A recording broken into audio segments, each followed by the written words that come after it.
결혼 8년 차. 나는 시어머니가 집 세 채를 연달아 시동생 명의로 넘기는 걸 두 눈으로 똑똑히 지켜봤다. 남편에게 따져 물었을 때 그는 말했다. 엄마가 다 알아서 하실 거야? 우리 서운하게 안 해. 나는 그 말을 믿었다. 그러던 어느 날 시어머니가 캐리어를 끌고 나타나 우리 집 현관 도어록을 눌렀다. 신발장 위에 있던 가족 사진을 밀어내고 그 자리에 자기 영양제들을 늘어놓더니 소파에 털썩 주저앉아 내게 말했다. 앞으로 내 노후는 여기서 보낸다. 정우가 장남이니까 이건 당연한 거다. 나는 그 옆에 서서 입을 꾹 다문 남편을 힐끗 보았다. 그는 고개를 푹 숙이고 있었다. 그 찰나 나는 소리치지도 울고불고 따지지도 않았다. 그저 한 가지 일을 시작했을 뿐이다. 내 것을 하나씩 전부 되찾아오는 일. 이야기를 시작하기 전에 좋아요와 구독을 눌러주시면 큰 힘이 됩니다. 자, 이제 편안한 마음으로 제 이야기에 귀 기울여 주세요. 캐리어 2개를 끌고 우리 집 현관에 선 시어머니의 손에 들린 건 초인종을 누를 손가락이 아니라 도어록 설명서였다. 퇴근하고 돌아오니 복도에는 벌써 종이박스 3개가 쌓여 있었다. 테이프가 덜 발라진 박스 틈으로 낡은 전기밥솥이 삐죽 나와 있었다. 시어머니 남할순 여사는 문 앞에 서서 원래 있던 비밀번호를 지우고 있었다. 바닥에 쪼그려 앉아있던 열쇠공이 나를 힐끗 보더니 남의 집안일에 끼어들면 안 된다는 듯 다시 고개를 푹 숙이고 버튼만 꾹꾹 눌러댔다. 어머니, 지금 뭐 하시는 거예요? 시어머니는 뒤도 돌아보지 않았다. 비밀번호 바꾼다. 늙은이가 들어와 사는데 번호가 너무 쉬우면 위험해. 나는 목에 걸린 사원증을 빼냈다. 창고 재고 조사가 있던 날이라 아침 7시부터 저녁 6시까지 꼬박 서서 일했다. 점심조차 출고장 옆에서 김밥 한 줄로 대충 때웠다. 퇴근하면 그저 따뜻한 물에 샤워를 하고 시원한 물 한 잔 들이켠 다음 30분쯤 재고표를 들여다보고 싶을 뿐이었다. 그런데 우리 집 현관문이 어머니의 짐덩어리들로 꽉 막혀버렸다. 어머니가 들어오신다니요? 누가 그래요?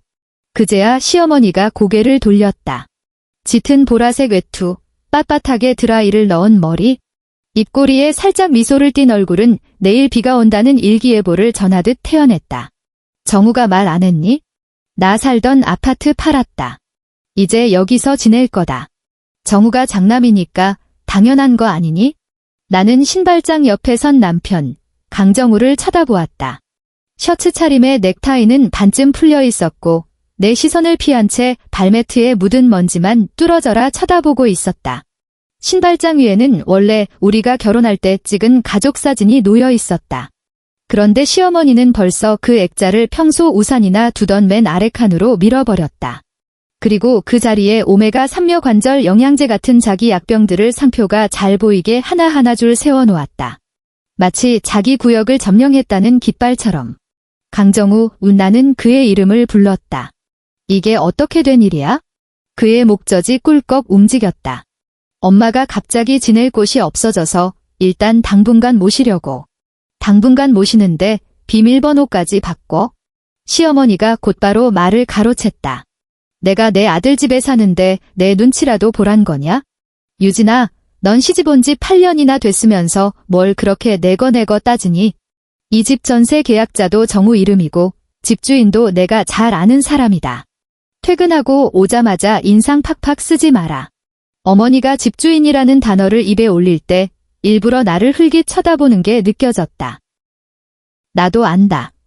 이 경기도 수원 아파트 전세 계약서가 강정우 이름으로 되어 있다는 것쯤은? 8년 전 우리가 결혼할 때 강정우는 은행 거래 내역이나 재직 증명서를 떼기엔 자기 이름이 편하다며 계약서에 자기 이름을 적자고 했다. 나는 직장 생활 6년 동안 악착같이 모은 돈에 만기된 적금까지 몽땅 털어 그에게 이체했고 그 돈으로 전세 보증금을 치렀다. 그때만 해도 부부 사이에 굳이 칼같이 나눌 필요가 없다고 생각했다. 게다가 시어머니도 늘 자기 명의로 된 아파트 3채 중 하나는 장남 몫으로 주겠다고 입버릇처럼 말씀하셨으니까. 어머니, 예전에 하신 말씀 기억 안 나세요? 나는 가방을 신발장 옆에 내려놓으며 천천히 또박또박 말했다. 성남 아파트 2채는 서방님 주시면서 마지막 남은 인천집은 저희 주시겠다고 하셨잖아요. 그런데 살고 계시던 그 집마저 팔고 저희 집으로 오시면 인천 집은 어떻게 된 건가요? 시어머니의 얼굴이 순식간에 굳어졌다. 어디 며느리가 입만 열면 집 타령이야? 버르장머리 없이. 나는 어머니를 쳐다보지도 않고 오직 강정우만 노려보았다. 당신이 말해. 강정우가 손을 들어 미간을 짚었다. 일단 들어가서 이야기해. 엄마 오후 내내 서 계셨어. 나도 하루 종일 서 있었어. 왜 내가 맞받아쳤다. 복도에 무거운 정적이 내려앉았다. 열쇠공이 새로 설정한 비밀번호를 두어 번 눌러보더니 다 됐다고 기어들어가는 목소리로 말했다. 시어머니는 가방에서 현금을 꺼내 쥐어주고는 획 돌아서서 새 비밀번호를 눌렀다. 삐릭 하는 소리와 함께 문이 열렸다. 어머니는 나보다 먼저 쑥 들어가더니 신발을 벗으며 내 실내화까지 발로 툭 차버렸다. 그 발길질은 세지 않았지만 내 마음속에 남아있던 마지막 한 줌의 무른 감정까지 깔끔하게 걷어차 버렸다. 결혼 후 몇 년 동안 우리 부부의 일상은 겉보기엔 제법 평탄했다. 강정우는 중견 전자 부품 회사 영업 관리직이었고 나는 물류회사 창고 관리팀에서 일했다.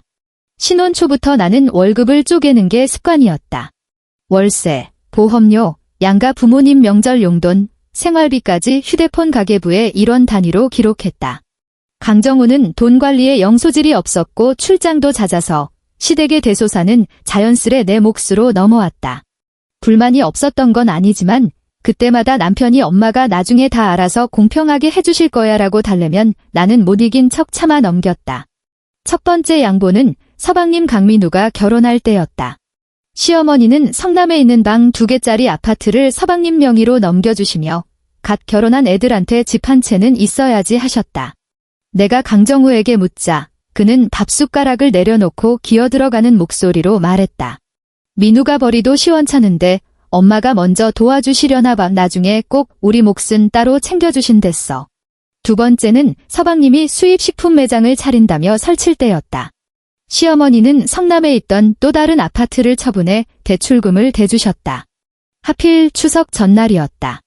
나는 시댁 주방에 서서 3시간 내내 전을 부치느라 머리카락에 기름 냄새가 찌들어 있었다. 거실에서는 서방님 부부가 인테리어 이야기를 떠들고 어머니는 입이 귀에 걸려 웃고 계셨다. 집으로 돌아오는 차 안에서 내가 따지자 강정우는 말했다. 명절날 그런 이야기 꺼내서 엄마 마음 불편하게 하지 마. 엄마도 다 생각이 있으셔. 나는 그 말을 믿었다. 시어머니를 믿은 게 아니라 내 남편을 믿었던 거다. 한 가정을 꾸리면 누군가는 한 발짝 물러서야 할 때도 있는 법이니까. 나는 남편이 내가 얼마나 뒤로 물러나 주었는지 알고 있을 줄 알았다. 하지만 시어머니가 내 서재로 캐리어를 밀어넣는 순간 나는 깨달았다. 시어머니의 사전에는 애초에 당분간이나 임시라는 단어가 없었다는 것을. 이 방이 볕이 좋네. 난 여기서 잘 거다. 시어머니는 서재 문턱에 서서 내 책상을 손가락질했다. 이 너저분한 것들은 내일 싹 치워라. 여자가 퇴근했으면 집안일을 해야지. 무슨 서재야? 정우도 개인 방이 없는데 내가 참 호강하며 산다. 내 책상 위에는 창고 교대 근무표, 아직 다 못 본 물류관리사 자격증 수험서, 그리고 친정엄마가 지난달에 사주신 작은 스탠드가 놓여 있었다. 그 작은 방은 늦은 밤 재고를 맞추고 단체 화상회의를 하고 새벽에 출고 내역을 확인하는 내 유일한 공간이었다. 강정우도 내가 새벽 출고건을 확인해야 한다고 할 때면 당신 일하려면 조용한 방이 하나 있는 게 낫지 하고 말했었다. 그런데 지금 그는 문가에 서서 꿀먹은 벙어리처럼 입을 다물고 있었다. 어머니, 이 방은 안 돼요. 내가 말했다. 당분간 계실 거라면 거실 옆 작은 방을 치워드릴게요. 어머니가 코웃음을 쳤다. 거실 옆방. 거긴 빨래 건조대 둬서 눅눅하잖아. 60 넘은 늙은이더러 거기서 자라고? 유진아, 넌 회사에서도 어른들한테 그딴 식으로 구니? 그때서야 강정우가 입을 뗐다. 유진아, 엄마 허리도 안 좋으시잖아. 서재는 일단 엄마 쓰시게 해. 내 물건은 우리 침실로 옮기고. 나는 그를 빤히 쳐다보았다. 셔츠 기대 제대로 채워지지 않은 단추 하나가 유난히 눈에 거슬렸다. 지난 8년간 그가 일단, 당분간, 나중에라는 말을 쓸 때마다 그는 내게 만기일 없는 어음표를 끊어주는 것 같았다. 그 어음표를 하도 오래 들고 있었더니 나는 내가 서 있는 기차역에 아예 기차가 오지 않는다는 사실조차 잊고 있었다. 인천 집은 어떻게 됐냐고 물었습니다. 내가 다시 한번 물었다. 시어머니는 못 들은 척 고개를 획 돌려 주방 쪽을 쳐다보았다. 강정우의 어깨가 빳빳하게 굳었다. 그의 침묵이 너무 길어지자 내 머릿속에 이미 떠올라 있던 정답 하나가 선명해졌다. 그저 그의 입으로 확인만 받으면 될 일이었다. 말에 내가 다그쳤다. 그가 기어들어가는 목소리로 답했다. 엄마가 반년 전에 이미 민우한테 넘겼어. 거실 냉장고에서 웅 하는 모터 소리가 낮게 울렸다. 내 숨소리가 한순간 옅어지는 것이 느껴졌다. 반년 전 나는 그를 똑바로 노려보았다. 당신은 언제 알았는데? 강정우의 입술이 달싹였다. 거의 그때쯤. 어머니가 재빨리 끼어들었다. 내 아들이 아는 게 어때서? 내 집 내가 주고 싶은 자식한테 준 거야. 민우가 투자 실패해서 빚쟁이들이 매일 가게로 찾아와 독촉하는데 동생을 정우가 모른 척해야 쓰겠니? 너희 둘 다 번듯하게 월급 받고 잘 살면서 망해가는 동생 집까지 뺏으려 들어? 그러니까 당신은 3달, 아니 반년 동안이나 알고 있으면서 나한테 말 한마디 안 했단 거네. 내가 말했다. 강정우가 마침내 짜증이 폭발한 듯 미간을 팍 구겼다. 당신이 엄마랑 싸울까 봐 그랬지? 엄마도 이 연세에 오죽 답답하시겠어. 당신이 좀 져주면 안 돼? 그 말이 바닥에 떨어지는 순간 나는 오히려 언성을 높일 기운조차 사라졌다. 내가 아무 말이 없자 시어머니는 기선을 제압했다고 생각했는지 몸을 돌려 캐리어를 서재로 질질 끌고 들어갔다. 바퀴가 마룻바닥을 긁으며 끽끽거리는 소리가 났다. 어머니는 내 의자를 팍 밀쳐내고 책상 위에 있던 파일철을 집어들어 바닥에 툭 던졌다. 이건 내일 치워라. 그리고 아침은 무조건 따뜻한 밥으로 차려. 나 빵 쪼가리 안 먹는다. 저녁엔 배달시키지 마라. 바깥 국물은 짜서 못 써. 주말에는 된장찌개 밑국물 좀 끓여놔. 나 위장 약해서 집밥 먹어야 하니까. 나는 문가에 서서 어머니가 친정엄마가 사준 스탠드 플러그를 쑥 뽑아버리고 자기 휴대폰 충전기를 꽂는 모습을 가만히 지켜보았다. 강정우가 다가와 내 팔을 잡으려 했다. 나는 뒤로 한 발짝 물러섰다. 유진아, 오늘 밤은 일단 참아. 엄마도 집 팔고 오셔서 마음이 안 좋으셔. 어머니가 마음이 안 좋아서 내 방을 차지하셨다 치자. 그럼 내 마음은? 그가 목소리를 한껏 낮췄다. 엄마 계신 데서 그런 식으로 말하지 마. 나는 헛웃음을 쳤다. 소리도 나오지 않는 웃음이었다. 어머니가 들으실까 봐 겁나는 거야? 아니면 내가 순순히 방을 내준 게 아니라는 걸 들킬까 봐 겁나는 거야? 강정우의 안색이 확 변했다. 너 지금 말이 너무 뾰족한 거 아니야? 나는 대답하지 않았다. 그날 밤 서재에 있던 서류들을 침실로 옮기는데 시어머니가 소파에 기대 앉아 손가락질을 해댔다. 그 박스 살살 다뤄. 안에 내 약 들었다. 아이고, 실내화 좀 가지런히 놔라. 집구석이 이렇게 엉망이라서야 쓰겠니? 유진아, 내가 바깥일로 아무리 바빠도 여자가 집안은 똑바로 건사해야지. 나는 어머니가 바닥에 내동댕이 쳤던 파일철을 주워 들었다. 그 안에는 8년 전 은행 이체 확인증 복사본이 끼워져 있었다. 내 개인 계좌에서 강정우 계좌로 전세 보증금을 이체했던 바로 그 내역이었다. 저교란에는 수원 전세 보증금이라고 또렷하게 찍혀 있었다. 원래 예전 계약 서류 틈에 끼워둔 건데 이사할 때 혹시 몰라 챙겨둔 것이었다. 쓸 일이 생길 줄은 꿈에도 몰랐지만 나는 그 서류를 가방에 집어넣고 지퍼를 끝까지 꾹 닫았다. 어머니가 들어오고 일주일 만에 집은 주인이 바뀐 것 같았다. 아침 6시가 되면 어머니는 주방에서 냄비 뚜껑을 요란하게 쾅쾅 내려놓았다. 나는 원래 7시 반에 출근하는데 어머니는 기어코 6시 20분에 아침을 드셔야겠다고 고집을 부렸다. 첫날 내가 안 일어나자 어머니는 대뜸 침실 문을 벌컥 열어젖혔다. 유진아, 어른이 밖에서 밥 기다리는데 넌 잠이 오니? 이불 속에서 부스스 일어난 강정우가 잠결에 중얼거렸다. 엄마, 내가 라면 끓여줄게. 어머니는 즉각 언성을 높였다. 내 나이가 60이 넘었는데 아침부터 라면을 먹으라고? 유진이가 출근 전에 국 하나 끓이는 게 뭐 대수라고. 우리 때는 며느리들이 동트기도 전에 일어나서 온 식구 밥 다 차렸다. 나는 겉옷을 걸치고 나가 냉장고를 열었다. 전날 밤 사둔 두부와 콩나물, 달걀이 있었다. 냄비를 가스레인지에 올리고 물을 틀었다. 어머니는 내 옆에 바짝 붙어 서서 훈수를 뒀다. 소금이 너무 들어갔네. 파를 너무 두껍게 썰었네. 밥이 되네.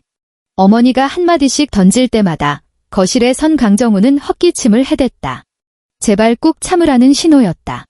그날 회사에 급한 주문이 떨어져 창고에 10분 지각을 했다. 팀원 하나가 내 안색을 살피더니 편의점 커피를 쓱 내밀었다. 커피를 받아드는 내 손가락이 미세하게 떨렸다. 종이컵 입구에서 찰랑이던 커피가 교대 근무표 위로 쏟아졌다. 냅킨으로 대충 닦아내는데 이번엔 휴대폰이 울렸다. 시어머니였다. 퇴근길에 대구 좀 사와서 저녁에 탕 끓여라. 참, 김도 다 떨어졌어. 소금 안 쳐진 걸로 사와라. 정우가 좋아하는 거니까? 어머니, 저 오늘 야근해야 해요. 무슨 야근? 여자가 팀장 좀 달았다고 유세더니? 집에 늙은 어른이 있으면 일도 눈치껏 해야지. 나는 하역장 옆에 서 있었다. 등 뒤로 지게차가 후진하는 삐삐 소리가 일정한 간격으로 울렸다. 전화기 너머로 어머니의 호통이 이어졌다. 너 착각하지 마라. 집계약서 정우 이름으로 돼 있다. 아들 집에 얹혀 살려면 며느리답게 굴어. 나는 그대로 전화를 끊어버렸다. 그날 퇴근길에 나는 대구를 사지 않았다. 편의점에서 내 몫의 도시락을 하나 사서 회사 휴게실에서 꾸역꾸역 다 밀어넣고 나서야 집으로 향했다. 현관문을 열고 들어가니 어머니가 식탁 앞에 꼿꼿이 앉아 있었다. 식탁 위에는 강정우가 끓여둔 허연 흰죽만 덩그러니 놓여 있었다. 어머니가 젓가락을 식탁 위에 탁 소리 나게 내려놓았다. 유진이 너 지금 나 굶겨 죽일 작정이냐? 강정우가 나를 보자마자 벌떡 일어났다. 너 왜 전화 안 받아? 야근 중이었어. 엄마가 밥도 안 드시고 지금까지 너 기다리셨잖아. 나는 겉옷을 옷걸이에 걸고 실내화로 갈아 신었다. 당신이 집에 일찍 왔으면 당신이 차려드리면 되잖아. 어머니의 목소리가 귀를 찌를 듯 날카로워졌다. 내가 며느리 시중 들라고 아들 키운 줄 아니? 정우가 밖에서 하루 종일 얼마나 시달리다 왔는데 아내가 돼서 남편 밥 한 끼 안 챙겨? 이게 말이나 되는 소리야? 나는 강정우를 쳐다보았다. 그는 내 시선을 슬금슬금 피하며 죽 그릇을 어머니 앞으로 쓱 밀어주었다. 엄마, 일단 이것 좀 드세요. 그 순간 나는 깨달았다. 그는 밥을 할 줄 모르는 게 아니었다. 거절할 줄 모르는 것도 아니었다. 그저 자기가 짊어져야 할 짐을 내 손에 슬쩍 넘기는데 너무나 익숙해져 있을 뿐이었다. 주말이 되자 어머니의 억지는 도를 넘었다. 주말에 된장, 무, 멸치를 사와서 국물을 우리라고 지시했다. 토요일이라 회사 월말 재고 조사를 가야 한다고 했더니 어머니는 다짜고짜 강정우에게 전화를 걸어 스피커폰으로 돌렸다. 정우야, 내 마누라 말하는 것 좀 들어봐라. 집에 어른이 있는데 주말에 회사를 간단다. 내가 며느리를 들인 거냐? 회사 사장님을 모시고 사는 거냐? 전화기 너머로 강정우가 몇 초간 머뭇거렸다. 유진아, 재고 조사는 다른 사람 시키면 안 돼? 나는 차 키를 쥔 채 현관에 서 있었다. 내가 팀장이야. 어머니가 코웃음을 쳤다. 팀장이면 뭐 대수라도 되는 줄 아니? 그게 너한테 집을 주냐? 내 노후를 책임져 주냐? 여자가 너무 기가 세고 유난 떨면 사랑 못 받아. 그 말이 끝나기가 무섭게 옆집 문이 열리는 소리가 났다. 어머니는 즉각 목소리 톤을 바꿨다. 사근사근하고 상냥한 목소리로 고개를 쑥 내밀었다. 아이고, 김 여사님, 아침 일찍 외출하시나 봐요. 저 우리 큰아들 집으로 이사 왔어요. 우리 큰며느리가 얼마나 효부인지 시어머니 모시겠다고 아주 난리네요. 며느리도 이런 영광이 없죠? 이웃집 여자는 어색하게 웃으며 나와 시어머니를 번갈아 보았다. 나는 차 키를 쥔 손에 힘을 꽉 주었다. 현관에서 동네방네 소문나게 싸우고 싶지는 않았다. 복도는 좁고 시어머니는 자신을 가엾고 핍박받는 노인으로 포장하는데 도 같은 사람이었다. 어머니가 원하는 건 사람들의 동정심이었다. 여기서 내가 소리를 지르면 그 함정에 빠지는 꼴이었다. 회사로 가는 길, 나는 민서영에게 메시지를 보냈다. 서영이는 내 대학 동기이자 기숙사 룸메이트였다. 지금은 공인중개사로 일하고 있는데 8년 전 이수원 집을 알아봐 준 것도 서영이었다. 기억력이 비상한 친구라 메시지를 확인하자마자 바로 전화가 걸려왔다. 유진아, 갑자기 계약서는 왜 물어봐. 너희 재계약해. 나는 운전대를 잡고 빨간불에 멈춰서서 앞버스의 후미등을 멍하니 쳐다보며 말했다. 아니, 계약자 이름은 강정우인데 보증금은 내가 정우 계좌로 보냈잖아. 집주인이 누구 명의로 되어 있는지 혹시 기억나? 서영이의 목소리가 잠깐 멈췄다. 잠깐만 조회해 볼게. 그때 계약 서류 우리 회사 시스템에 스캔본으로 남아있을 거야. 근데 너 목소리가 왜 그래? 무슨 일 있어? 시어머니가 들어오셨어. 그러더니 이 집은 나랑 아무 상관 없다더라. 전화기 너머로 2초쯤 침묵이 흐르더니 서영이의 목소리가 차갑게 변했다. 너 일단 그쪽이랑 맞붙지 마. 이체 내역, 메신저 대화, 계약서 스캔본 다 모아둬. 보증금 출처만 증명되면 계약서 이름 하나로 그렇게 쉽게 못 삼켜. 오후에 우리 사무실로 와 서류 꼼꼼히 확인해보자. 파란불이 들어왔다. 나는 가속 페달을 밟았다. 손바닥에 땀이 배어났다. 오후 재고 조사를 마치고 나는 영통구에 있는 서영이의 부동산 사무실로 향했다. 서영이는 모니터에 8년 전 전세계약서 스캔본을 띄워놓고 있었다. 임차인 강정우, 보증금 액수, 2년 단위 갱신. 그런데 등기부등본이 집주인 이름을 본 순간 내 눈꺼풀이 파르르 떨렸다. 집주인이 남이 아니네. 서영이가 등기부등본 복사본을 짚었다. 이 집 나중에 남할순 씨 명의로 넘어갔어. 너희 처음 계약할 땐 딴 사람이었는데 4년차 재계약하기 전에 내 시어머니가 이 집을 아예 사버렸어. 너 이거 몰랐어? 나는 모니터를 뚫어져라 쳐다보았다. 집주인이 자기가 아는 사람이라던데. 아는 사람 정도가 아니지. 서영이가 헛웃음을 치며 등기 화면을 확대했다. 너희가 지금 사는 집의 소유주가 바로 내 시어머니야. 계약자는 남편으로 되어 있고 전세금은 시어머니 손에 꽉 쥐어 있는 거지. 그쪽에서 재계약 안 해주겠다고 으름장 놓으면 넌 당장 쫓겨날 판이지만 전세금이 시어머니 맘대로 꿀꺽할 수 있는 돈은 아니야. 내가 돈을 냈다는 증거가 확실하니까 부부 재산 분할이랑 부당이득 반환 쪽으로 같이 밀고 나가야 해. 내 돈 찾을 수 있을까? 서영이는 나를 똑바로 쳐다보았다. 헛된 위로 따위는 없는 눈빛이었다. 한 번에 돌려받을 수 있을지는 내 증거와 그쪽 태도에 달렸지. 하지만 내가 계속 아무것도 모르는 척 가만히 있으면 쟤들은 계약 만료일까지 너를 쥐어짤 거야. 그때 가서 계약 안 해주고 보증금도 안 내놓고 버티면 넌 당장 이사갈 보증금조차 새로 구해야 해. 너무나 직설적인 말이었지만 오히려 마음이 차분하게 가라앉았다. 서영이는 내가 준비해야 할 것들을 하나하나 적어주었다.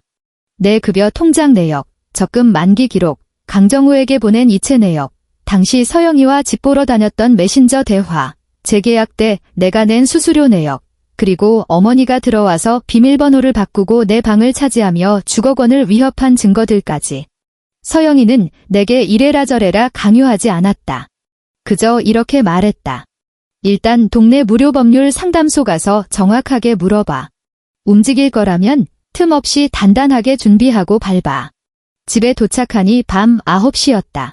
현관 비밀번호는 또 바뀌어 있었다. 아침에 외웠던 번호를 쳤는데 오류음이 났다. 다시 눌러봐도 마찬가지였다. 안에서 시어머니의 날카로운 목소리가 들렸다. 누구냐? 저예요. 문이 빼꼼 열렸다. 내 실내화를 꿰차고시는 어머니가 서 있었다. 내가 번호 또 바꿨다. 늙은이가 사는 집에 외부인이 함부로 번호 알고 드나들면 안 되지. 제가 외부인인가요? 어머니는 나를 위아래로 훑어보았다. 외부인이 아니면 밤늦게 쏘다니질 말아야지. 정우 아직 저녁도 못 먹었다. 안으로 들어가니 식탁에 배달 음식 용기가 반쯤 열린 채 놓여 있고 강정우가 앉아 있었다. 그의 얼굴엔 짜증이 가득했다. 어디 갔었어? 전화는 왜 안 받고? 친구 만났어.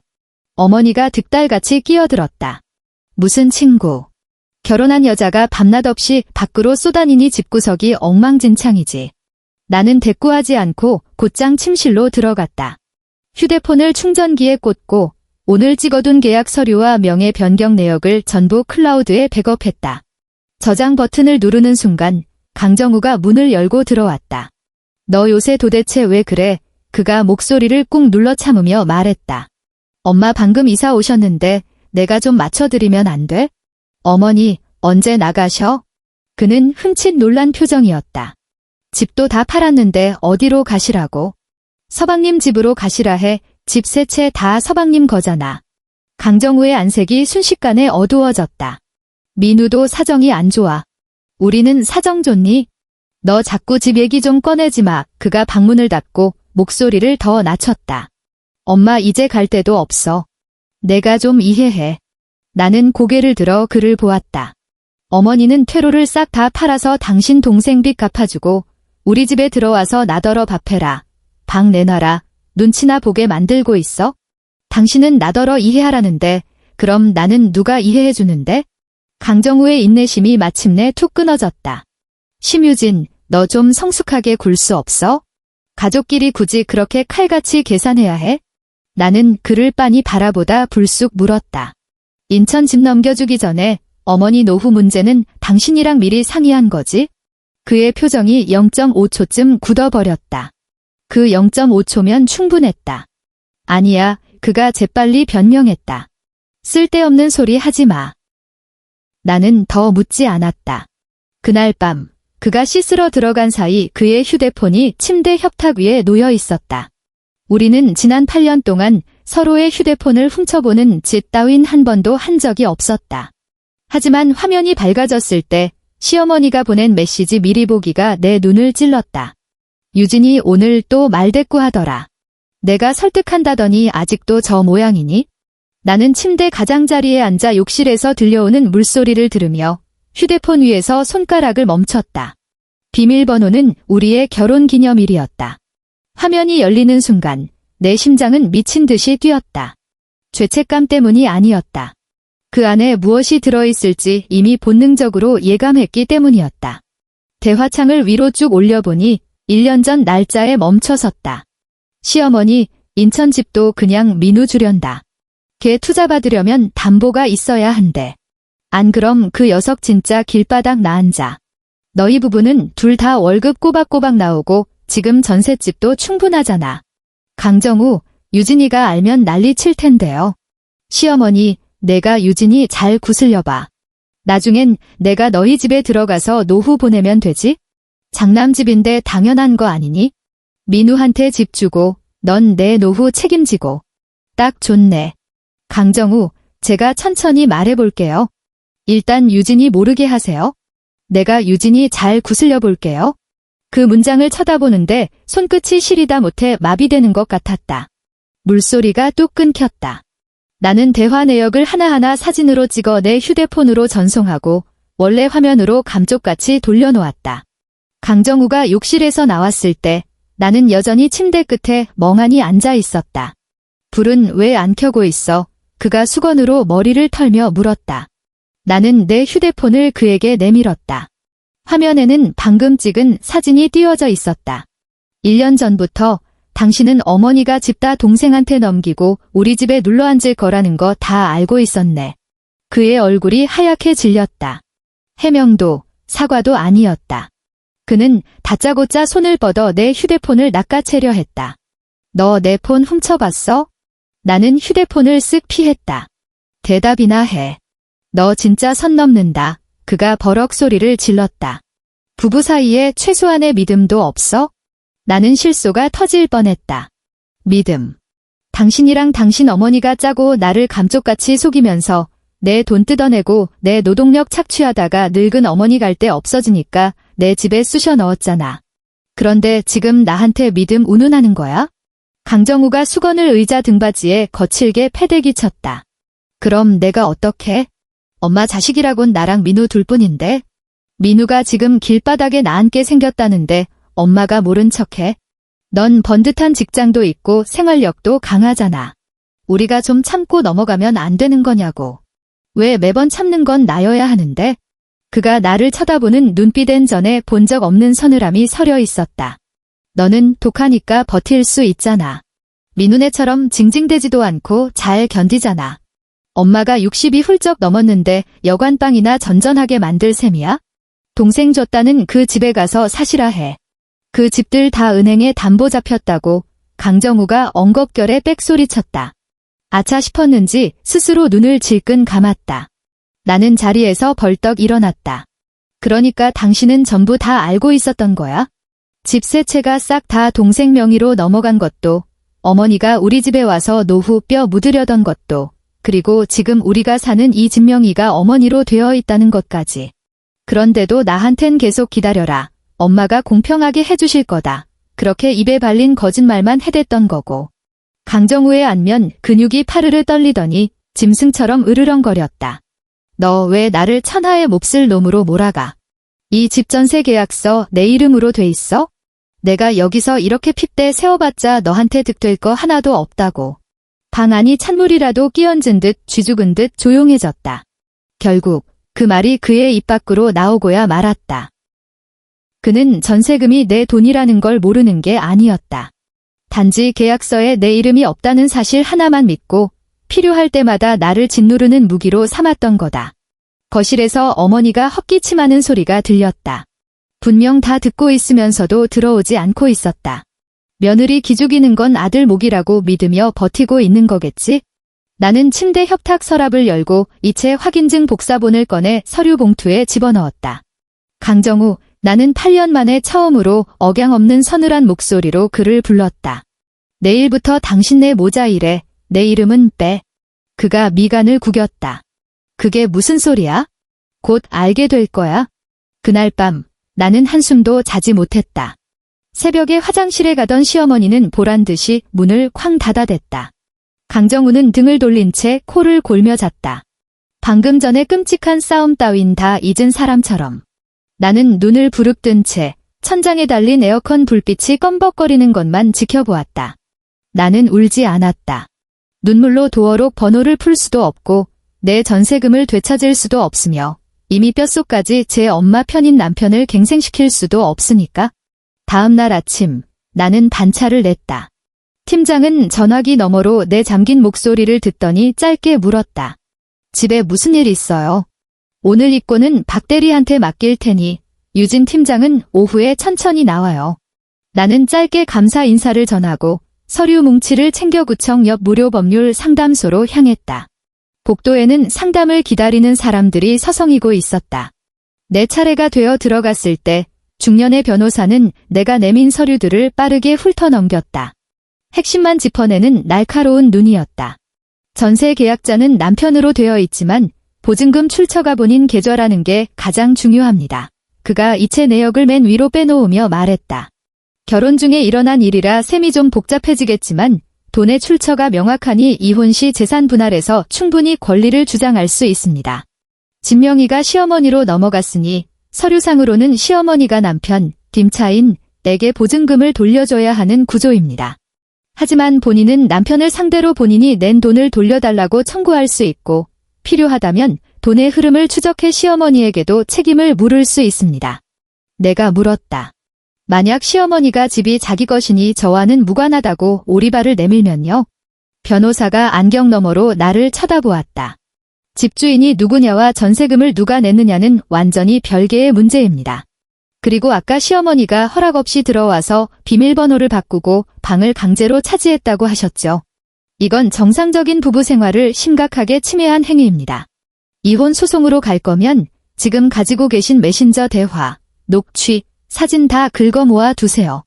시어머니가 작은아들에게 집을 넘긴 게 직접적인 재산 분할 대상이 되진 않지만 남편이 이 모든 사실을 숨기고 시어머니 노후 부양을 아내에게 떠넘기려 한 점은 조정이나 소송에서 꽤 유리한 카드로 작용할 겁니다. 전세금 돌려받는데 기한이 있나요? 계약 만료 후 반환이 원칙입니다. 그쪽에서 질질 끌면 지급 명령을 신청하거나 소송으로 가야죠. 지금 가장 중요한 건 틈을 주지 않고 증거를 꽉 틀어주는 겁니다. 상대가 말을 바꾸지 못하게요. 조정 때 명확한 액수를 부르세요. 감정에 호소하지 말고. 상담소를 빠져나오자 구청 앞 계단이 하얗게 눈부셨다. 나는 계단 끄트머리에 걸터앉아 서영이에게 메시지를 보냈다. 나 이혼해. 답장은 곧바로 날아왔다. 서류 스캔해서 싹 다 나한테 넘겨. 내가 시간대별로 짝 정리해 줄 테니까. 그리고 집에서 절대 기죽지 마. 문 따고 짐 뺄 때 내 거주권이랑 물건 손상 없는 거 확실하게 챙겨. 저쪽에서 꼬투리 못 잡게. 나는 그 문장을 빤히 바라보다 길 건너에 세워진 열쇠공 트럭으로 고개를 돌렸다. 시어머니가 도어록을 그렇게 좋아하시지 않았나? 3일 뒤 강정우는 월간 회의 때문에 회사에 갔다. 시어머니는 오전에 이웃 여자와 시장에 가기로 약속이 되어 있었다. 나가기 직전까지 어머니는 내 방문을 쾅쾅 두드리며 소리쳤다. 유진아, 냉장고에 소고기 둔 거 저녁에 푹 끓여놔라. 그리고 내 침대 시트 오늘 빤 거 알지? 잊지 말고 볕에 널어라. 나는 대답하지 않았다. 어머니는 문 밖에서 궁시렁거리더니 신경질적으로 구두 굽소리를 내며 나갔다. 엘리베이터가 내려가는 소리를 확인한 뒤 나는 곧장 열쇠공에게 전화를 걸었다. 금방 도착한 사람은 저번에 왔던 그 젊은 청년이었다. 나를 알아보곤 멋쩍은 표정을 지었다. 이번에도 바꾸시게요? 네, 바꾸세요. 나는 신분증, 주민등록등본, 그리고 내가 이 집에 실거주하고 있다는 증빙 서류를 내밀었다. 제가 이 집 실거주자입니다. 누군가 제 허락 없이 비밀번호를 계속 바꿔서요. 새 도어록으로 달아주시고 지문 인식도 설정해주세요. 열쇠공이 서류를 훑어보더니 말없이 낡은 도어록을 뜯어내기 시작했다. 쇳덩이가 현관 바닥에 쨍그랑 떨어지는 소리가 경쾌하게 울렸다. 나는 그 옆에 서서 시어머니의 짐을 하나하나 쓸어 담았다. 낡은 전기밥솥은 스티로폼으로 둘둘 말고 신발장 위에 줄 서 있던 영양제들을 싹 걷어냈다. 걷어낸 자리에 남은 뽀얀 먼지, 자국은 물티슈로 싹싹 닦았다. 그리고 우산통 옆에 처박혀 있던 우리 가족 사진 액자를 꺼냈다. 사진 속에 나는 새하얀 웨딩드레스를 입고 있었고 내 옆엔 강정우가, 가운데엔 시어머니가 진심으로 축복하는 듯한 가증스러운 미소를 짓고 있었다. 나는 2초쯤 그 사진을 노려보다가 미련 없이 박스 안에 쳐넣었다. 저건 이제 내 물건이 아니니까? 서재로 들어가 보니 어머니는 내 서류들을 구석에 처박아두고 자기 옷을 옷장에 쑤셔 넣어둔 상태였다. 옷장 문을 열자 회색 스웨터 하나가 툭 떨어졌는데 그 주머니에서 서방님 가게 대출 독촉장 복사본이 굴러나왔다. 나는 재빨리 휴대폰으로 사진을 찍어 증거를 남기고 다시 어머니 가방에 쑤셔 넣었다. 오후 1시, 새 도어록 설치가 끝났다. 비밀번호는 나만 알고 지문도 내 것만 등록했다. 시어머니의 짐은 소방 통로를 막지 않게 현관 박복도 벽 쪽에 가지런히 쌓아두었다. 그리고 강정우에게 메시지를 보냈다. 오늘 집에 오기 전에 나한테 연락해. 우리 이혼 얘기 좀 하자. 메시지를 보낸 지 10분도 채 안 돼서 시어머니의 전화가 찢어질 듯 울렸다. 시장에서 돌아오다 도어록이 바뀐 걸 발견한 모양이었다. 심유진, 너 미쳤니? 어디 감히 내 짐을 밖에 내동댕이 쳐. 당장 문 안 열어? 나는 식탁 의자에 앉아 휴대폰 녹음 버튼을 눌렀다. 어머니, 저한테 한마디 묻지도 않고 막무가내로 들어오셔서 비밀번호 바꾸고 제 서재까지 빼앗으셨죠. 어머니 짐은 하나도 안 상하게 잘 싸서 내놓았으니 댁의 아드님한테 연락하세요. 여긴 내 아들 집이야. 내 집이라고. 내까짓 게 뭔데 날 못 들어가게 해? 계약자한테 따지시든가 아니면 그렇게 물고 빠시던 작은아들한테 가시든가요? 늘 작은아들이 짠해서 도와줘야 한다고 하셨잖아요. 이제 그쪽에서 어머니 모실 차례네요. 어머니의 거친 숨소리가 수화기를 타고 넘어왔다. 어디서 배워먹은 버르장머리야. 내가 당장 정우 부를 테니까 너 거기 꼼짝 말고 있어. 전화가 끊어지기 무섭게 강정우의 전화가 걸려왔다. 배경음으로 복도 걷는 소리가 들리는 걸 보니 회사 밖으로 튀어나간 모양이었다. 유진아, 너 진짜 엄마 밖으로 쫓아낸 거야? 어머니 짐 밖에 다 놔뒀어. 아들이 둘이나 되는데 지금 당장 모셔가. 너 도대체 왜 이래? 앞집 옆집 다 쳐다보는데 엄마가 문 앞에 주저앉아서 울고 계시잖아. 내 체면이 뭐가 되냐고. 당신들이 뻔뻔하게 밀고 들어올 때 내 체면은 생각이나 했어? 그가 숨을 훅 들이켜며 화를 억눌렀다. 일단 문부터 열어. 이혼 같은 소리 함부로 짓거리지 말고. 저녁에 가서 얘기해. 나 이미 변호사 선임했고 이혼 조정 신청도 들어갈 거야. 내 돈 들어간 전세 보증금 증빙, 당신 모자가 뒤에서 작당한 대화 내용. 어머니가 멋대로 비밀번호 바꾼 증거 싹 다 제출할 거니까 그렇게 알아. 수학이 넘어가 몇 초간 쥐죽은 듯 조용해졌다. 그의 목소리가 한풀 꺾여 있었다. 유진아, 막장까지는 가지 말자. 우리 8년이나 부부로 살았잖아. 고작 엄마 좀 들어오셨다고 이러는 건 너무하잖아. 고작 어머니가 들어오셔서 이러는 게 아니야. 나는 반짝거리는 새 도어록을 쳐다보며 말했다. 당신이 다 알고 있으면서도 내 돈이랑 내 인생을 당신네 모자 뒷바라지하는데 헐값으로 써먹으려 한 것 때문에 이러는 거야? 그때 시어머니가 전화기를 낚아채더니 우는 소리가 악다구니로 변했다. 당장 문 열어. 내가 정우를 어떻게 키웠는데. 정우 집이 내 집이지. 내까짓 남의 19년이 어디서 날 쫓아내. 나는 자리에서 일어나 현관으로 다가갔다. 외시경 렌즈 너머로 어머니가 캐리어 위에 털썩 주저앉아 산발을 하고 있는 모습이 보였다. 옆집 문도 살짝 열려 있었다. 나는 휴대폰에 대고 또박또박 말했다. 그렇게 금쪽 같은 작은 아들한테 효도 받으세요. 전 이제 이 집안 식모 노릇 안 합니다.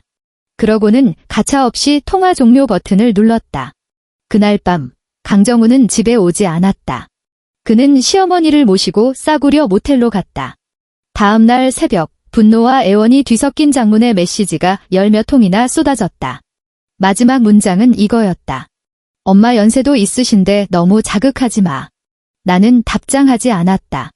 오전 9시 정각 나는 법원에 이혼 조정 신청서를 냈다. 서영이가 서류 정리를 도왔고 무료 상담소 변호사가 최종 검토를 해주었다. 내 요구는 깔끔했다. 이혼, 내가 낸 전세 보증금 반환, 그리고 8년 동안 시댁 뒤치다꺼리와 부당한 대우로 받은 정신적 고통에 대한 위자료. 변호사는 위자료를 전부 다 받아내긴 힘들 수 있지만 상대가 몰래 작당하고 나를 기만한 사실을 협상 테이블에 올려 압박하는 용도라고 조언했다.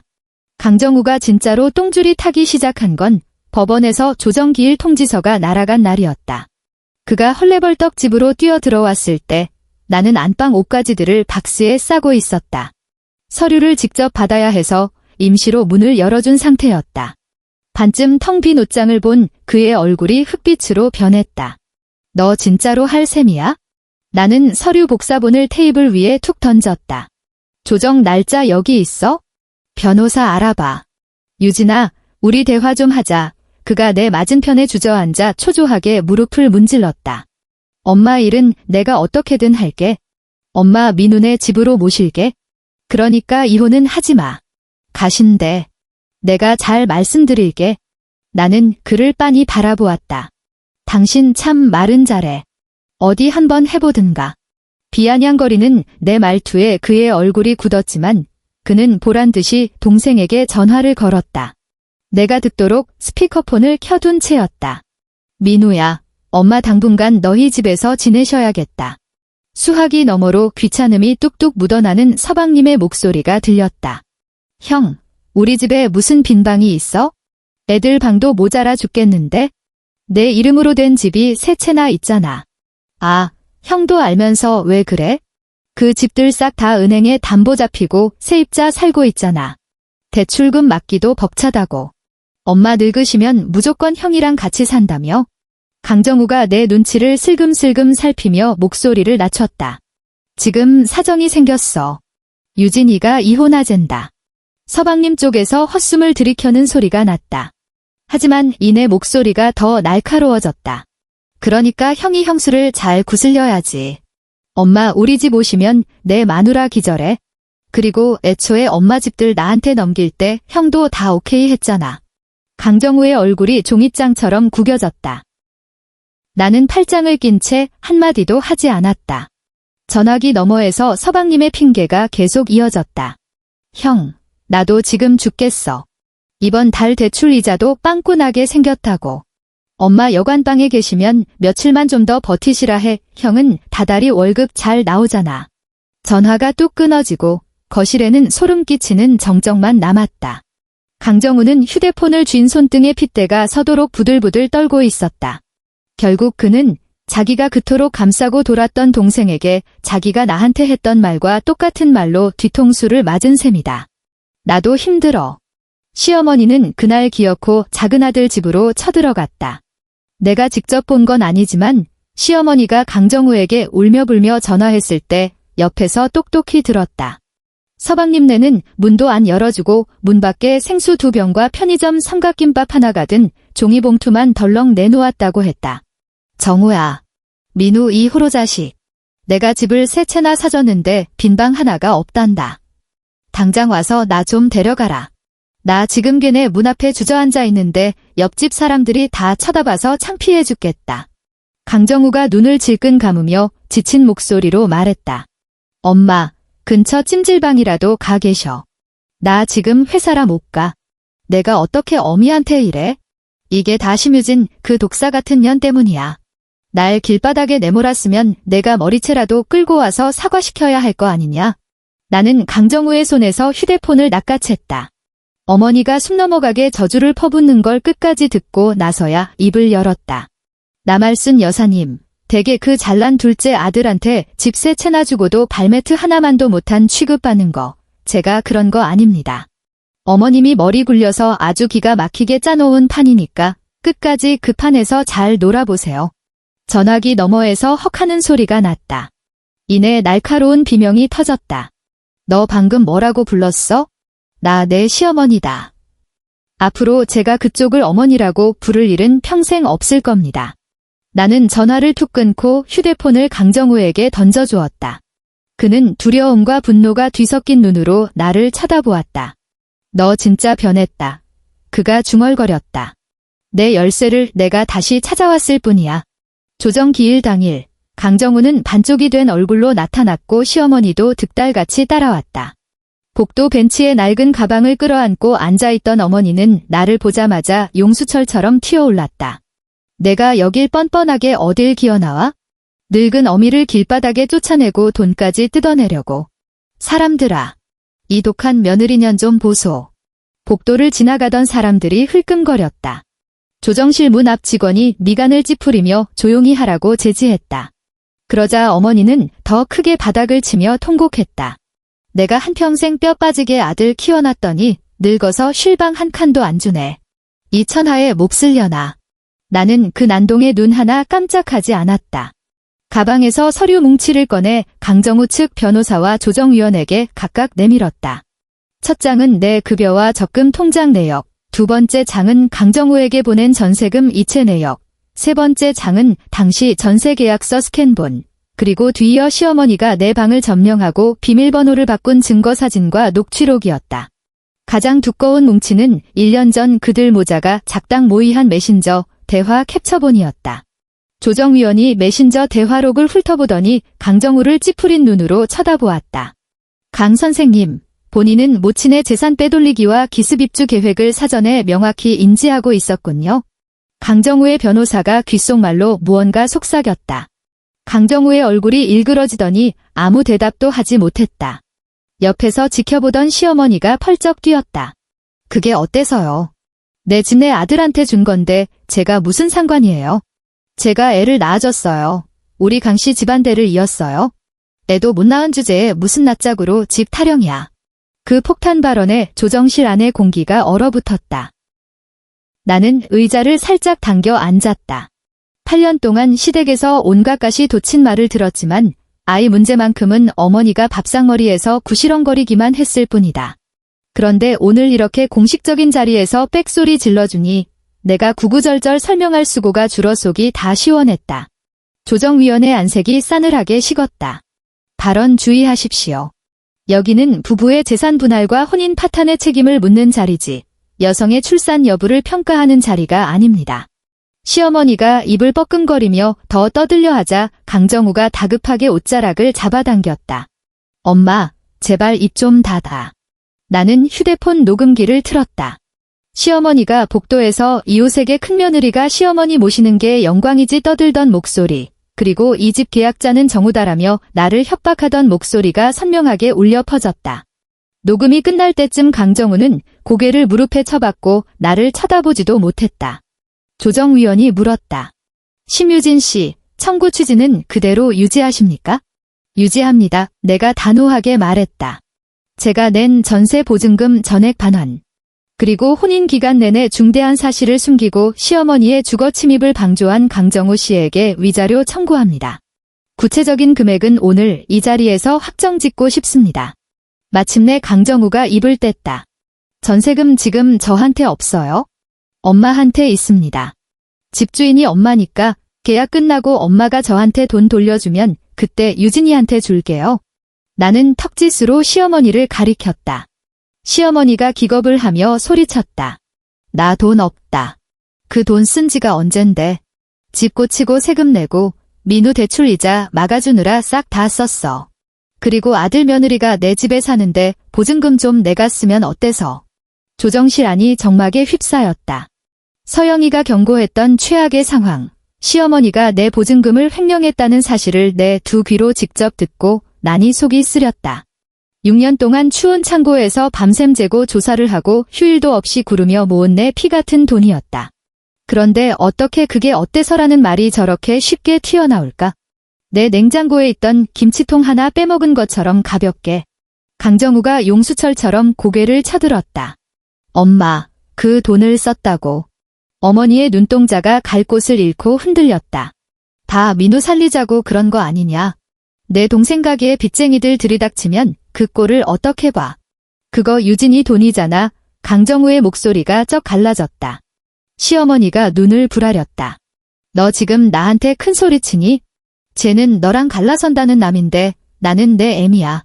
나는 그 잘난 모자가 생전 처음으로 낯뜨거운 밑바닥을 까발리고 싸우는 꼴을 조용히 감상했다. 예전엔 항상 가족이라는 그럴싸한 포장지로 모든 썩은 구멍을 덮어버리더니 이제 진짜 돈 구멍이 뻥 뚫리니까 서로 안 빠지려고 밀어내기 바빴다. 조정위원이 펜으로 책상을 톡톡 쳤다. 현재 전세 계약의 임차인은 강정우 씨입니다. 어머니가 돈을 어떻게 썼는지는 두 분 모자 사이에서 해결할 문제고요. 강정우 씨는 전 배우자인 심유진 씨의 출자금을 어떻게 반환할 건지 당장 현실적인 대안을 내놓으셔야 합니다.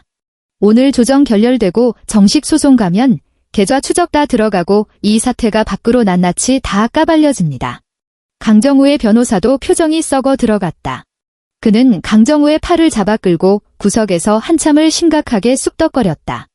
시어머니는 의자에 주저앉아 나 돈 없어. 나도 어쩔 수 없었다고 중얼거리기만 했다. 나는 보채지 않고 가져온 물통의 뚜껑을 닫았다. 그날부로 나는 더 이상 그들의 골칫거리를 대신 해결해주는 호구가 아니었다.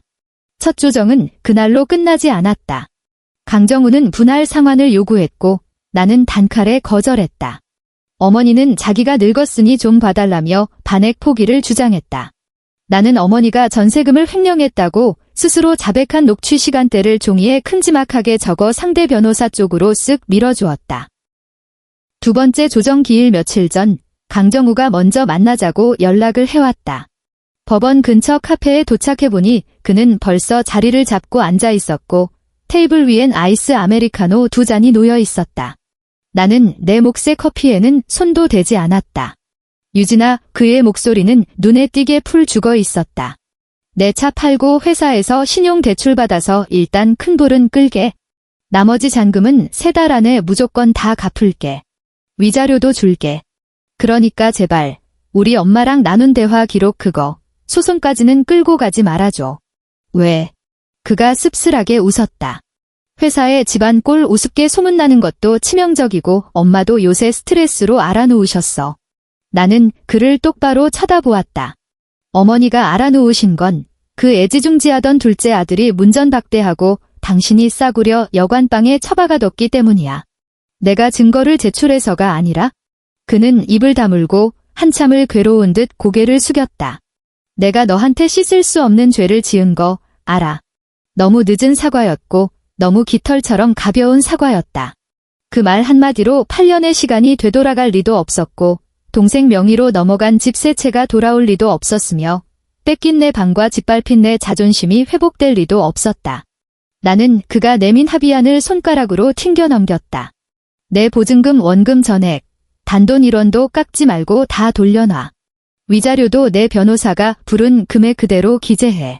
납부 기한 명시해서 조정조서에 박아넣어. 단 하루라도 밀리면 즉시 강제 집행 들어갈 거니까. 그가 처음 보는 사람을 대하듯 고개를 번쩍 들고 나를 쳐다보았다. 꼭 이렇게까지 피도 눈물도 없이 굴어야겠어? 우리가 부부로 산 세월이 8년인데 정남이 하나 안 남았어? 나는 가방을 챙겨 일어났다. 계약서 이름 하나 믿고 내 목줄 쥐고 흔들려 했을 때 당신도 정남이 따위 없었잖아. 결국 강정우는 항복했다. 내가 낸 전세 보증금 원금은 그가 차를 팔고 대출을 끌어다 쓴 돈에 회사 가불까지 영혼까지 끌어모아 2번에 나눠 갚기로 조정조서에 도장을 찍었다. 위자료는 처음 불렀던 것보다는 살짝 깎였지만 충분히 만족할 만한 액수였다. 이혼 역시 깔끔하게 성립되었다. 관련 서류에 서명할 때 시어머니의 손은 수전증 환자처럼 바들바들 떨렸다. 당장 나한테 돈을 토해내지 않아도 되지만 강정우가 진 빚은 고스란히 그들 모자가 해결해야 할 업보로 남았다. 어머니는 독이 오를 대로 오른 눈으로 나를 노려보았다. 심유진, 내년이 돈 몇 푼 쥐고 나간다고 잘 먹고 잘 살 줄 아느냐? 여자 혼자 이혼 딱지 붙이고 나가면 세상 사람들이 널 어떻게 볼 것 같아. 나는 펜 뚜껑을 딸깍 닫으며 일어섰다. 남알순 여사님, 남 걱정 마시고 오늘 밤엔 어느 여관에서 주무실지나 걱정하세요. 어머니의 얼굴이 잿빛으로 변했다. 강정우가 질린 목소리로 팔을 끌었다. 엄마, 제발 가자. 어머니는 그의 손을 거칠게 뿌리쳤다. 이 등신 같은 놈. 지 마누라 하나 제대로 못 쥐어잡고. 복도에 있던 사람들이 일제히 고개를 돌렸다. 집안 망신당하는 걸 세상에서 제일 두려워하던 사람이 스스로 진흙탕을 뒹굴며 아들 얼굴에 똥칠을 하고 있었다. 강정우는 그 자리에 못 박힌 듯 서서 척추가 뽑힌 사람처럼 어깨를 축 늘어뜨렸다. 이전까지 그는 내 등 뒤에 숨어 온갖 더러운 꼴을 피했고 어머니의 헛된 약속에 취해 있었으며 동생의 징징거림을 핑계로 장남 행세를 해왔다. 이제 그 모든 방패막이가 산산조각 나버렸으니 맨몸으로 그 지옥을 버텨야 할 것이다. 나는 뒤도 돌아보지 않고 법원을 빠져나왔다. 내 계좌로 첫 입금이 찍힌 건 어느 금요일 오후였다. 창고에서 반품 리스트를 확인하던 중 휴대폰이 부르르 떨렸다. 며칠 뒤 2번째 잔금과 위자료까지 조정조서에 적힌 대로 한치의 오차 없이 통장에 꽂혔다. 화면에 찍힌 숫자를 몇 초간 응시하다가 나는 다시 휴대폰을 주머니에 쑤셔 넣고 팀원들과 팔레트 개수를 맞추는 일에 열중했다. 팀원 한 명이 내게 물었다. 팀장님, 오늘 좀 일찍 퇴근하세요. 요새 얼굴이 반쪽이 되셨어요. 이 물량 다 쳐내고 홀가분하게 퇴근할게 이나는 웃으며 답했다. 퇴근 후 나는 서영이가 발품 팔아 구해준 작은 오피스텔로 향했다. 회사에서 차로 20분 거리에 있는 원룸. 건물은 좀 낡았어도 주방엔 아침 햇살이 환하게 쏟아지는 곳이었다. 집주인인 은퇴한 여선생님은 깐깐하지만 성격이 깔끔했고 계약서에는 당당히 내 이름 3글자가 적혀 있었다. 보증금도 내 계좌에서 곧장 이체했다. 서영이는 내 옆에 딱 붙어 앉아 특약사항을 한 줄 한 줄 매의 눈으로 확인한 뒤에야 내게 펜을 건네주었다. 이번엔 내 이름만 내 서영이가 씩 웃었다. 나는 심유진 3글자를 또박또박 아주 꾹꾹 눌러 썼다. 이사하는 날 나는 그 가족사진 액자를 챙기지 않았다. 강정우가 기어들어가는 목소리로 물어본 적이 있다. 사진 버릴 거야? 나는 그가 들고 있는 액자를 물끄러미 보았다. 한때는 시어머니가 오메가 3병을 놓겠다며 신발장 구석으로 치워버렸던 물건. 이제 그 영양제 병들은 온데간데 없고 사진마저 갈 곳을 잃어버렸다. 안 가져가 내가 잘라 말했다.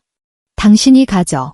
그는 텅 빈 거실 한가운데 우두커니 서서 나를 잡지 못했다. 그 전셋집의 계약 만료일이 2달도 채 남지 않았을 때였다. 시어머니는 전세금을 탕진해버렸고 강정우는 내게 돈을 갚느라 빚더미에 앉았으니 재계약은 꿈도 꿀 수 없었다. 나중에 서영이가 업계 사람들에게 건너 들은 바에 따르면 남알순 여사는 집을 다시 세놓으려 했지만 보증금 구멍이 너무 커서 부동산에 매물을 내놓지도 못하고 끙끙대고 있다고 했다. 명의만 집주인일 뿐 현금이 싹 말라붙어 집 수리비에 세금 폭탄, 그리고 둘째 아들의 대출 독촉장까지 숨통을 조여오고 있다나 뭐라나. 서방님 쪽 상황은 막장 드라마가 따로 없었다. 집 세 채가 몽땅 은행에 잡혀 있는데 그중 2채는 세입자가 있고 나머지 1채마저 이자를 못 내 경매로 넘어가네 만에 멱살잡이를 하는 중이라고 했다. 시어머니가 캐리어를 끌고 다시 서방님 집을 찾아갔을 때 동서는 끝끝내 현관문을 열어주지 않고 인터폰 너머로 애들 잔다고 문전박대했다고 한다. 어머니가 복도가 떠나가라 고래고래 악을 쓰자 서방님은 아예 휴대폰 전원을 꺼버렸단다. 이 모든 스펙터클한 소식들을 내가 굳이 찾아보거나 캐물은 건 아니었다. 어머니에게 시달리다 못한 강정우가 지가 얼마나 비참한지 알아달라는 듯 내게 질척거리는 음성 메시지를 남겼기 때문이었다. 나는 들은 척도 안 했고 결국 그 찌질한 연락마저 완전히 끊겼다. 새 오피스텔에서 맞이한 첫 아침 6시 30분에 눈을 떴다. 요란한 냄비 뚜껑 소리에 억지로 깨어난 것도 빨리 국 끓이라고 방문을 걷어차는 소리에 시달린 것도 아니었다. 방 안은 평화롭고 고요했고 커튼 틈새로 아침 햇살이 부서져 내렸다.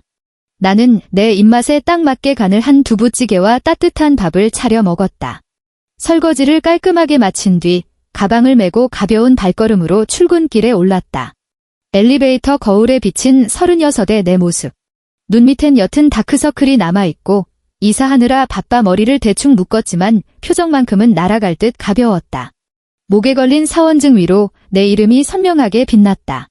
그날 점심 무렵 강정우에게서 마지막 전화가 걸려왔다. 조정금 지급이 전부 끝난 상태였기에 남은 잡동사니 같은 감정마저 깔끔하게 분리수거해버리려 전화를 받았다. 그의 목소리는 며칠 밤낮을 센 사람처럼 쩍쩍 갈라져 있었다. 유진아, 나 집 계약 끝나면 방 빼야 할 것 같아. 엄마는 지금 달방 끊어놓고 계시고 민우 그 자식은 내 전화도 안 받아. 내가 최소한 서영이한테 물어서 보증금 싼 원룸이라도 하나 알아봐주면 안 될까? 나는 창고 밖 비상계단에 서서 휴대폰을 귀에 댄 채 가만히 듣고만 있었다. 계단 아래 하역장에서 지게차가 후진하는 삐삐 소리가 들려왔다. 8년 동안 귀에 못이 박이도록 들었던 소리. 뒤로 물러서라, 길을 비켜라 하고 쉴 새 없이 경고하는 소리. 강정우, 내가 차갑게 입을 열었다. 당신 2발로 직접 부동산 찾아가. 보증금도, 계약서도, 도어록 비밀번호도 싹 다 당신 이름표 달고 당신이 직접 해결하라고. 수화기 너머로 한참 동안 무거운 침묵이 흘렀다. 이윽고 그가 기어들어가는 목소리로 중얼거렸다. 우리 진짜 다신 예전으로 못 돌아가겠지? 조정조서 도장 마른 지 언젠데. 돈 계산도 끝났어. 엄마가 이제 와서 엄청 후회하셔. 비상계단 벽에 아무렇게나 붙어있는 낡은 안전수칙 포스터가 바람에 펄럭거렸다. 어머니가 후회하는 건 밥 차려주고 방구석 치워주던 만만한 식모가 사라진 거지. 나한테 한 짓을 반성하는 게 아니야. 그는 더 이상 구차한 변명조차 짜내지 못했다. 몇 초 뒤 그가 말했다. 미안해. 이번에는 나도 곧바로 전화를 끊지 않았다.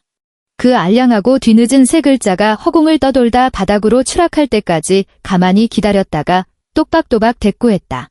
앞으로 평생 연락하지 마. 나는 통화 종료 버튼을 누르고 번호를 완전히 차단한 뒤 창고로 돌아갔다.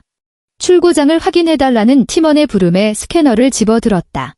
바코드 위로 붉은 레이저가 스치고 기계에서 삑 하는 경쾌한 확인음이 울려 퍼졌다. 내가 되찾은 건 비단 전세 보증금 몇천만 원이 아니었다. 내 마음대로 열고 닫을 수 있는 도어록, 나만의 조용한 서재, 오롯이 나를 위해 쓰는 아침 시간, 내 이름이 또렷이 박힌 계약서, 그리고 그 누구에게도 내 삶을 헐갑에 저당 잡히지 않을 권리였다. 나말순 여사는 뒤늦게야 깨달았을 것이다. 집 세 채를 물려준다고 해서 안락한 노후가 보장되는 건 아니라는 걸 그녀가 목숨처럼 아끼던 작은 아들은 집만 날름 삼키고 방 한 칸 내어주지 않았고 장남이라는 허울에 취해 있던 강정우는 전세 연장할 돈조차 구하지 못해 쩔쩔매고 있다. 세상에서 제일 잘 참고 기죽어 있고 만만하게 양보만 할 줄 알았던 며느리는 이미 그들의 눈앞에서 현관문을 쾅 닫아버렸다. 그리고 이번 도어록 비밀번호는 오직 나 혼자만 안다.